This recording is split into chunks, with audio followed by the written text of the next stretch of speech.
شهر رمضان الذي أنزل فيه القرآن هدى للناس وبينات من الهدى والفرقان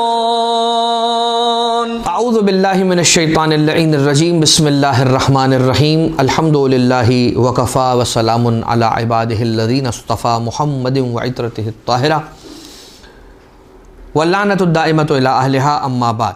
مسلسل سلسلہ گفتگو ماہ رمضان المبارک کی روزانہ کی دعاؤں کے حوالے سے جاری و ساری ہے، اور آج 14ویں دن کی ماہ رمضان المبارک کی یہ دعا ہے کہ جسے مولا تعلیم فرما گئے، اور وہ دعا یوں ہے: بسم اللہ الرحمن الرحیم اللہم لا تؤاخذنی بالعثرات واقلنی فیہ من الخطایا والہفوات ولا تجعلنی فیہ غرضا للبلایا والآفات بعزتک یا عز المسلمین۔ اے پروردگار، میرا مؤاخذہ نہ فرما میری لغزشوں کی وجہ سے، میرے گناہوں، میری لغزشوں، میری معصیتوں پر میرا مؤاخذہ نہ فرما، میری پکڑ نہ کر۔ وَأَقِلْنِي فِيهِ مِنَ الْخَطَايَا وَالْحَفَوَاتِ، اور میری غلطیوں کو درگزر کر۔ عقلنی، میرے عذر کو قبول کر، مجھے مہلت دے، مجھے چھوڑ دے۔ نہیں، مہلت کا تو معنی نہیں بنے گا۔ وَأَقِلْنِي، میری پردہ پوشی کر، درگزر فرما۔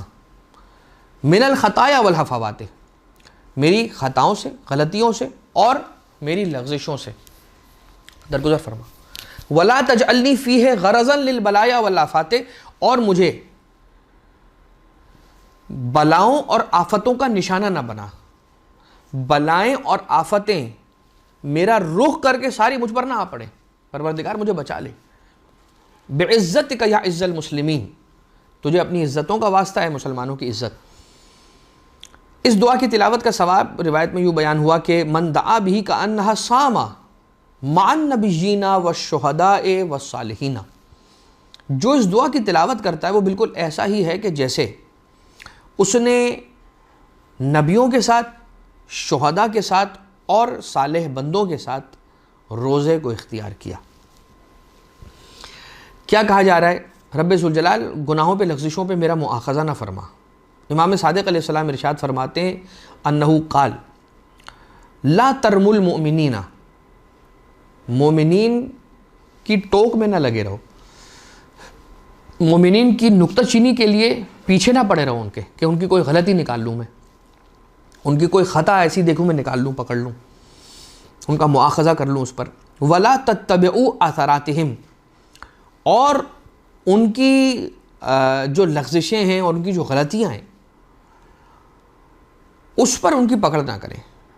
لا تتبعوا، اس کو فالو نہ کریں، یعنی صرف اور صرف ان کی غلطیوں کے اوپر نشاندہی کرنا اور ان کی صرف غلطیوں کو دیکھنا اور اچھائیوں کو نہ دیکھنا، ایسا نہیں کرنا چاہیے۔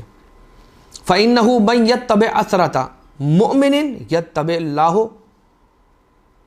أَثْرَتَهُ، تو پھر ہوگا یہ کہ جو کوئی بھی کسی مومن کی غلطی کو پکڑتا ہے اور اس کی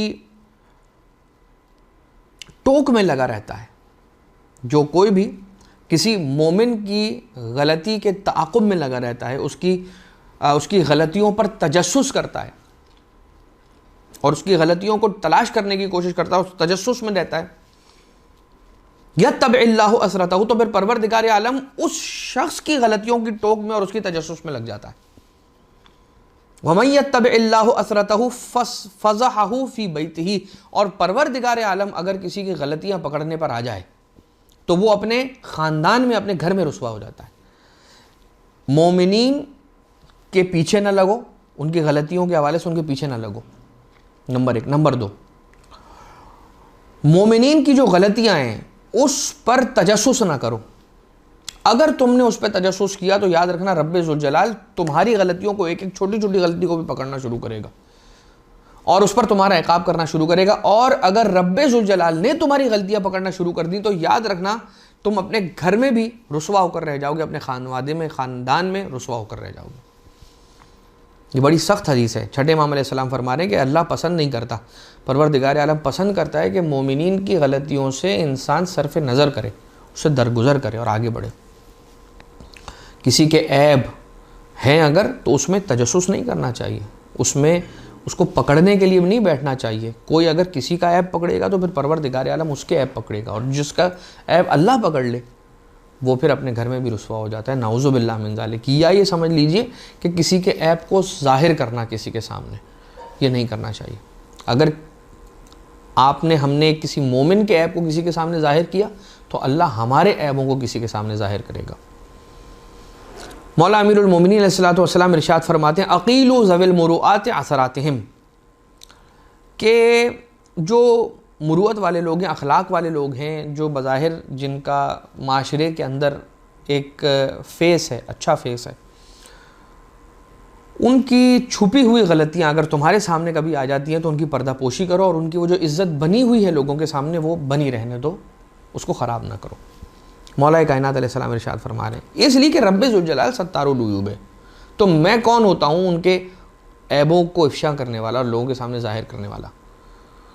اب پروردگار عالم کی طرف سے جو بخشش ہوتی ہے اس کے اسباب کیا ہیں؟ رب ذوالجلال جو اقالہ اور اپنے بندوں سے درگزر کرتا ہے اور ان کی غلطیوں سے صرف نظر کر کے آگے بڑھ جاتا ہے اور چھوڑ دیتا ہے, اس کے اسباب کیا ہیں؟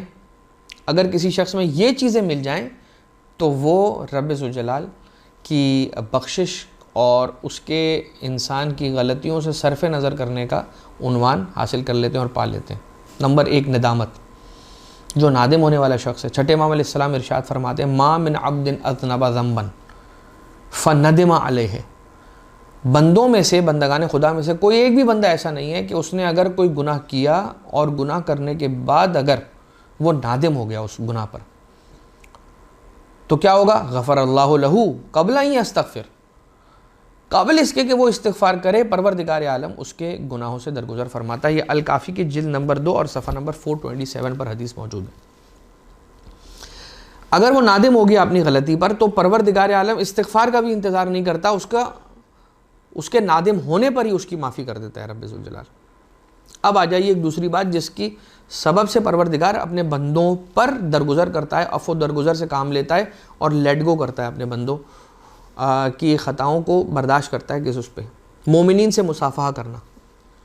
جو مومن سے مصافحہ کرنے والا ہے, امام باقر علیہ السلام ارشاد فرماتے ہیں کہ جب 2 مومن آپس میں مصافحہ کرتے ہیں تو ان کے گناہ ایسے جڑ جاتے ہیں کہ جیسے درخت سے پتے جڑا کرتے ہیں. رسول نے ارشاد فرمایا کہ مومن دوسرے مومن کو آپس میں ایک دوسرے ہدیے لیں اور دیں, ایکسچینج کریں ہدیے اور تحفے. اس سے کیا ہوتا ہے؟ اس سے دلوں کا کینہ اور دلوں میں بغض جو ہوتا ہے اور دلوں میں نفرت جو ہوتی ہے ایک دوسرے کے لیے وہ دور ہو جاتی ہے. تحفے کے اندر یہ خاصیت ہے. اور پروردگار عالم کے اقالہ یعنی اس کی درگزر, بخشش پروردگار کا سبب کیا ہے؟ محمد و آل محمد علیہ السلام پر درود کا بھیجنا. کثرت کے ساتھ اپنے گناہوں کی معافی کی نیت سے, اپنے گناہوں پہ پردہ پوشی کی نیت سے انسان درود کی تلاوت کرے.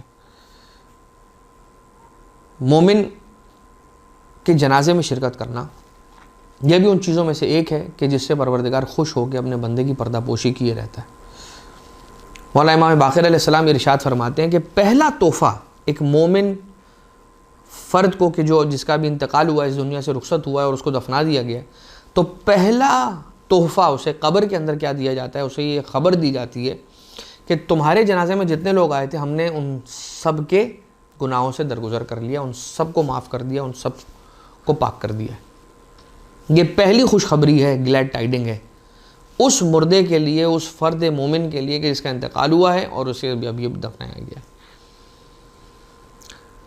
5ویں چیز کہ جو انسان کے گناہوں پہ پردے ڈالنے کا سبب رہتی ہے, پروردگار عالم اس کے گناہوں پہ سے درگزر کرتا ہے, وہ ہے افطار کروانا, کسی کو کھانا کھلانا, چاہے آدھی کھجور ہی کے ذریعے سے. خطبہ شعبانیہ کے اندر بھی اس کا ذکر ہے. 6ٹھی چیز استغفار. لِكُلِّ شَيْءٍ دَوَاءٌ وَدَوَاءُ الذُّنُوبِ الاستغفار. ہر چیز کے لیے ایک دوا ہے اور گناہوں کی دوا استغفار ہے. 7ویں شے جو انسان کو بخشتی ہے, بخشش دلواتی ہے پروردگار عالم سے، وہ ہے بیماری یا بخار۔ امام سجاد علیہ السلام ارشاد فرماتے ہیں کہ ایک رات کا بخار انسان کے 1 سال کے گناہوں کا کفارہ بن جاتا ہے، بیماری اور بخار۔ لہٰذا یہ کچھ چیزیں تھیں کہ جو روایتوں میں آئی تھیں، اسے آپ کی خدمت میں پیش کیا گیا۔ اور وَأَقِلْنِ فِيهِ مِنَ الْخَطَايَا وَالْحَفَوَاتِ، حفوات وہی غلطیاں اور لغزشیں، اور پروردگار عالم سے انسان یہ سوال کر رہا ہے کہ پروردگار اقلنی، اقالہ کر، درگزر کر، آگے بڑھ جا، صرف نظر کر میرے گناہوں سے، اس لیے کہ اگر تو نے میرے گناہوں کو دیکھا اور اس کے بعد تو نے مجھ پر عذاب کیا تو میں کہیں کا نہیں رہوں گا، تیری ناراضگی کو میں برداشت نہیں کر سکتا۔ لہٰذا میں یہ کہتا ہوں رب ذوالجلال میری غلطیوں کو اگنور کر، مجھے معاف کر، درگزر فرما، عفو سے کام لے۔ وَلَا تَجْعَلْنِي فِيهِ غَرَضًا لِلْبَلَايَا وَالْآفَاتِ، آفتوں اور بلیات سے مجھے محفوظ رکھ اور اس کا مجھے مرکز قرار نہ دے۔ جب انسان غلطیاں اور خطاؤں پہ خطائیں کرتا ہے اور وہ خطائیں تھوڑی کر کے جمع ہو جاتی ہیں، جب تھوڑے سے گناہ ہوتے ہیں تو نہیں پتہ چلتا، جب وہ جمع ہو جاتے ہیں تو پھر وہ آفات اور بلیات کے لے کر آنے کا سبب بن جاتے ہیں۔ لہٰذا انسان جتنا ہو سکے معصیت پروردگار عالم سے خود کو پاک اور پاکیزہ رکھے اور بچا کر رکھے۔ بعزتک یا عز المسلمین، تجھے تیری عزت کا واسطہ ہے اے مسلمانوں کی عزت۔ اسی دعا کے ساتھ کہ پروردگار ہم سب کو پاکیزگی اور طہارت عنایت فرمائے، ہماری روح کو طیب طاہر رکھے، ہمیں مودت اہل بیت اطہار علیہ الصلاۃ سے متمسک رہنے کی توفیق عنایت فرمائے، اور اس مودت کو ہماری نسلوں کے اندر قائم و دائم فرمائے۔ وما علینا الا البلاغ المبین، وصلی اللہ علی محمد وآلہ الطیبین الطاہرین۔